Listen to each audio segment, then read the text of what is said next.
le monde tourne. Direction la Birmanie, refusant de tirer sur leurs concitoyens. Les informations pullulent. Tout de suite, voici les informations. C'est le moment d'ouvrir la page internationale avec Ealichi Dorelas depuis Boston, Massachusetts.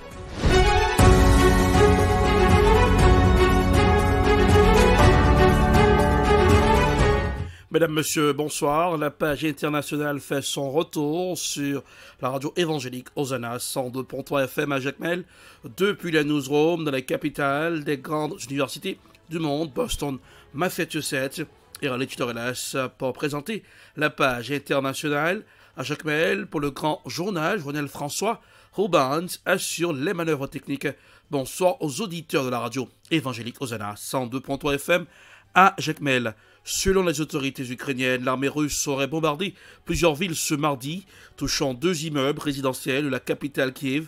D'autres villes ont été visées ailleurs dans le pays. Voici un reportage à signer Euronews. La Russie bombarde de nouveau l'Ukraine. La capitale Kiev et plusieurs villes ont été touchées mardi par de nouvelles frappes russes qui ciblent essentiellement les infrastructures énergétiques du pays. D'après l'armée de l'air ukrainienne, Moscou aurait lancé plus de 100 missiles sur le territoire ukrainien.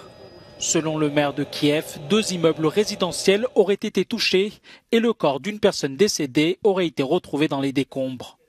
En dehors de la capitale, les frappes russes ont touché des infrastructures essentielles dans plusieurs villes et localités, dont Kharkiv et Lviv, provoquant également des coupures d'électricité.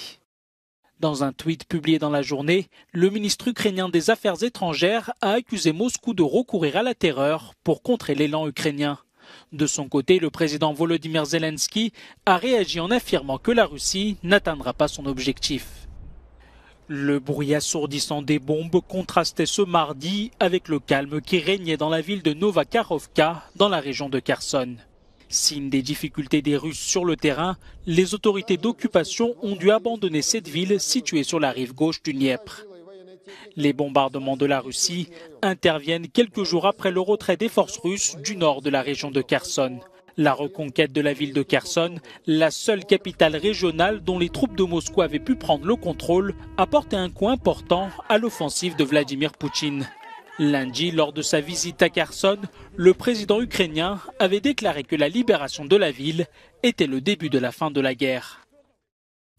Direction la République démocratique du Congo, les affrontements continuent entre l'armée et les rebelles du M23 dans l'est de la République démocratique du Congo ont provoqué mardi la fuite de milliers de déplacés vers Goma.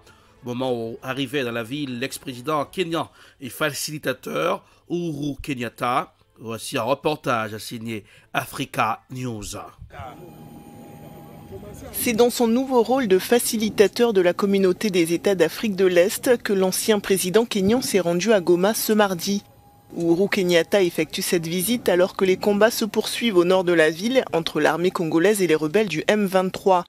L'objectif est de préparer la prochaine session de pourparlers de paix prévue le 21 novembre à Nairobi sur la situation dans cette région de RDC qui a provoqué la fuite de milliers de civils. Mais le gouvernement congolais refuse depuis de discuter avec le M23 qu'il qualifie de mouvement terroriste soutenu par le Rwanda. Un soutien que des experts de l'ONU et des responsables américains ont également pointé ces derniers mois. Mais Kigali conteste, accusant en retour l'armée congolaise de collusion avec les FDLR. Il s'agit de rebelles hutus rwandais implantés en RDC depuis le génocide des Tutsis en 1994, ce que nie également Kinshasa.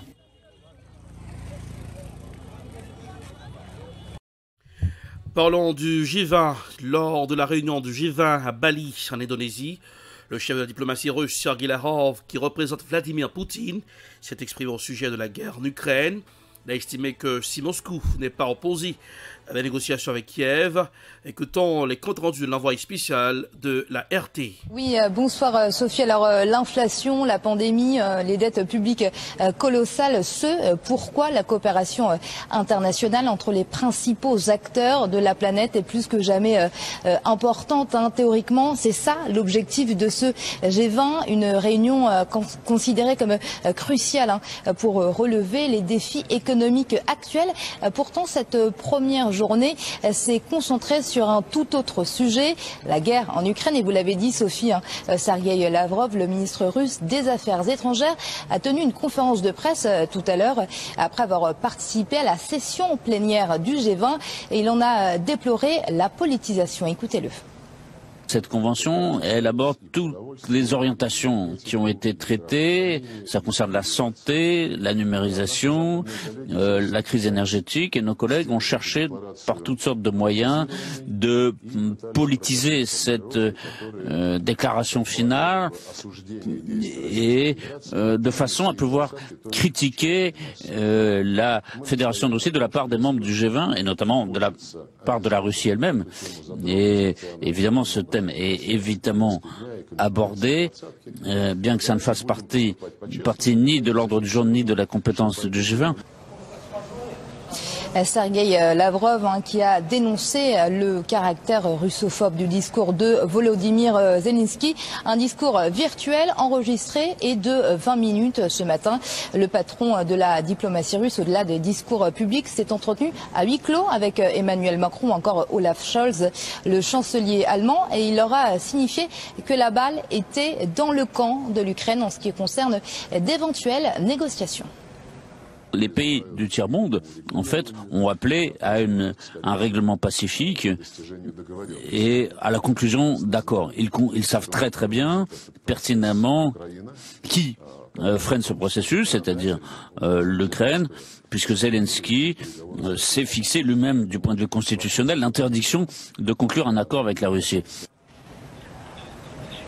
Sergueï Lavrov répondait là aux questions des journalistes et à ceux qui lui ont demandé s'il estimait que l'Union européenne était partie prenante dans ce conflit. Eh bien, la réponse était sans équivoque. Il a évoqué la double personnalité de certains occidentaux, pointant les nations qui veulent négocier la paix dans ce conflit tout en livrant des armes à l'Ukraine. Suite et fin de ce sommet du G20, en tout cas demain. Et puis cette question surtout, que contiendra la déclaration finale? Attentat à Istanbul de dimanche dernier, la jeune femme de nationalité syrienne accusée de l'attentat qui a fait au moins 6 morts dimanche à Istanbul a avoué les faits et son appartenance au PKK, Parti des travailleurs du Kurdistan. Voici un reportage signé I24 News. Yağmur Roukar avait 15 ans. Dimanche, elle se baladait avec sa maman en plein cœur d'Istanbul. Elles font toutes les deux partie des 6 victimes tuées dans l'attentat à la bombe. Des centaines de personnes assistent à leurs funérailles, venues spécialement pour leur rendre un dernier hommage.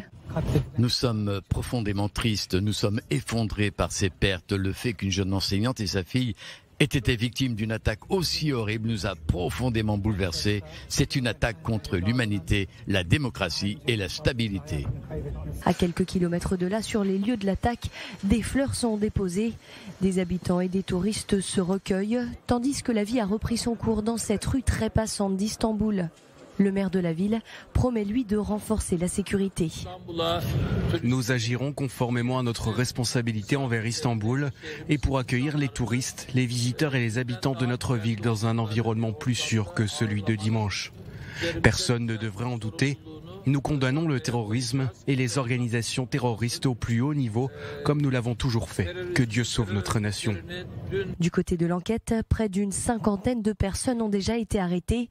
Parmi elles, Alham Al-Bashir, syrienne de 23 ans, arrêtée dans son appartement en banlieue d'Istanbul. C'est elle qui a récupéré la valise bourrée d'explosifs dimanche. Selon les plus de 1200 caméras de vidéosurveillance scrutées par la police, la jeune femme régulièrement au téléphone aurait attendu 40 minutes sur les lieux avant de déposer la valise sur un banc et de s'enfuir. La police affirme que la terroriste a avoué les faits ainsi que son appartenance au PKK, le Parti des travailleurs du Kurdistan, une organisation terroriste selon la Turquie qui nie toute implication dans cette attaque. Selon le ministre turc de l'Intérieur, la terroriste s'apprêtait à fuir. Il est clair que l'organisation terroriste PKK prévoyait de tuer la terroriste pour nous empêcher de démêler l'ensemble du réseau et nous empêcher de résoudre les raisons de l'incident. Les opérations continuent et elles sont réussies. Bien sûr, les terroristes ont été capturés. Si nous ne les avions pas capturés, ils auraient fui en Grèce. La Turquie a rejeté les condoléances envoyées par les États-Unis, car selon Ankara, Washington soutient les Kurdes. En 2015, les forces kurdes soutenues par la coalition occidentale avaient repoussé le groupe État islamique de la ville de Kobané en Syrie, une bataille célébrée par la coalition occidentale. Avant de clore cette page internationale, la mort du professeur Kala Omotende, cette information a tombé comme une bombe. Et avant sa mort, il parlait de la renaissance africaine. Écoutons l'extrait. C'est que nous avons terminé un cycle à l'époque de l'Égypte. Nous avons ouvert un deuxième cycle à l'époque de l'Afrique impériale. Et arrivé un troisième cycle avec le problème colonial et esclavagiste. Maintenant, nous sommes dans un nouveau cycle. Ce nouveau cycle commence très judicieusement. Pourquoi ? Nous avons quitté l'ère des poissons, nous sommes rentrés dans l'ère du Verseau. C'est-à-dire que les énergies ne sont plus les mêmes. Moi, j'avais dit, ça fait 5 ans que je dis, que ce que la France a fait en Afrique, elle ne pourra plus le faire. On me dit pourquoi ? Parce que l'ère du Verseau, ce n'est pas les énergies de l'ère des poissons. L'ère des poissons, c'était une énergie très basse, donc qui permettait aux bas instincts humains de se métastaser sur le territoire terrestre. Mais l'ère du Verseau, tout a changé. Le territoire terrestre a augmenté de fréquence, le soleil a augmenté de fréquence, on vous parle souvent de vent solaire, qui perturbe même les réceptions radio et télévision. Donc ça veut dire quoi ? Ce vent solaire dont on vous parle, ça veut dire que la fréquence du soleil est montée, c'est métastasé, elle est beaucoup plus forte. Donc quand elle irradie la Terre, elle fait encore monter la fréquence de la Terre. Donc qu'est-ce qui se passe ? Il se passe que le bas astral qui animait la Terre à l'époque de l'ère des poissons, où on est venu raconter aux Africains des sornettes et avec des armes, et finalement on s'est retrouvé contraint, là maintenant la donne elle a terminé. Maintenant l'enjeu c'est quoi ? C'est d'expliquer à l'Africain comment tu fais pour imaginer que tu donnes la préséance à la tradition arabe sur ta propre tradition, alors qu'on n'a jamais vu un arabe prier son Dieu et faire pleuvoir dans le désert.